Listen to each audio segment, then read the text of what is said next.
बज़ाहिर हुकूमत स्टेब्लिशमेंट चला रही है। इमरान खान पाकिस्तान तहरीक इंसाफ (PTI) के चेयरमैन और साबिक वज़ीर आज़म इमरान खान ने कहा है कि जबरी अलदिगियों के लिए किस बेशर्मी से हर हरबा आजमाया जा रहा है, इससे तहरीक इंसाफ के लिए हमदर्दियाँ बढ़ने के साथ वोट बैंक में इजाफा हो रहा है। ये बात दुरुस्त नहीं। मेरा आरिफ अलवी से राब्ता नहीं। अगर फौजी अदालतों में शहरियों के खिलाफ मुकदमात चलेंगे तो जमहूरियत तो ख़त्म हो गई, नींद माशाल्लाह तो लग गया है। बज़ाहिर हुकूमत एस्टेब्लिशमेंट चला रही है।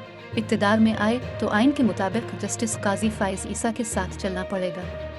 इन ख़यालात का इज़हार साबिक वज़ीर आज़म ने गैर मुल्की मीडिया, सहाफ़ियों के साथ गैर रस्मी गुफ्तगू और समाजी राब्ते की वेबसाइट ट्विटर पर ट्वीट्स में किया। ट्विटर पर अपने एक बयान में उन्होंने लिखा कि हमारे बुनियादी हुकूक पर ऐसी तबाहकुन यलगार जो कौम ने इससे पहले कभी ना देखी के साथ तहरीकन इंसाफ के खिलाफ बदतरीन क्रैकडाउन से पहले कानून की हुक्मरानी की आलमी दर्जाबंदी रूल ऑफ लॉ इंडेक्स में पाकिस्तान 140 में से 129 नंबर पर था।